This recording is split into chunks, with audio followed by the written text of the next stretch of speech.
ఈ రోజున నీకు బ్రాండెడ్ షర్ట్ లేకపోయి ఉండొచ్చు, లగ్జరీ ఫోన్ లేకపోయి ఉండొచ్చు, కానీ ప్రభు నీకు అవసరమైనవన్నీ ఇచ్చాడు. కానీ వాటితో నువ్వు సంతోషంగా జీవించలేకపోతున్నావు. ఈ రోజున నీవు అనుకున్నవన్నీ నువ్వు పొందుకోలేకపోవచ్చు, కానీ నీకున్న దాంట్లో ప్రభు చాలా తృప్తికరమైన జీవితాన్ని నీకు ఇచ్చాడు. కానీ వాటి ద్వారా నువ్వు సంతోషించలేకపోతున్నావు. ఇంకా దేనికో నువ్వు ప్రాకులాడుతూ ఉన్నావు. ప్రాకులాడే ప్రయత్నంలో కంటికి నిద్ర లేక, ఇంట్లో భోజనం ఉన్నా తినలేక, మంచి ఇల్లున్నా పనుకొని నిద్రపోలేక బాధపడుతున్న క్రైస్తవులు చాలామంది ఉన్నారు.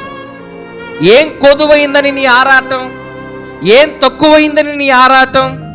నీకు ప్రభు మంచి ఇల్లు ఇవ్వలేదా? 3 పూట్ల తినేదానికి ఆహారం ఇవ్వలేదా? అయినప్పటికీ నీకున్న బాధ దేనికి? నీ హృదయం దేని కొరకు తప్పిస్తుందో నీకు అర్థం కావట్లేదు.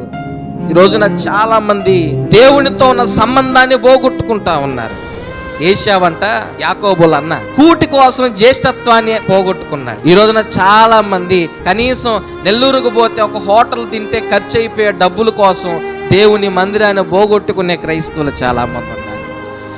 సెల్ ఫోన్లో వచ్చే చిన్న వీడియోస్ కోసం ఉదయం బైబిల్ చదవలేని క్రైస్తవులు చాలా మంది ఉన్నారు.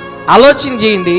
ఈ మాటలు మీకు ఎందుకు చెప్తున్నానంటే, డబ్బుతో కొనేవి కొనుక్కోవడం మంచిదే, ఉంటే కొనుక్కోండి. కానీ డబ్బుతో కూడా కొనలేనివి మాత్రం పోగొట్టుకోబాకండి. డబ్బు కంటే కూడా శ్రేష్టమైనవి ఉన్నాయి, దాన్ని పోగొట్టుకుంటే భవిష్యత్తు మీరు పొందలేకపోవచ్చు.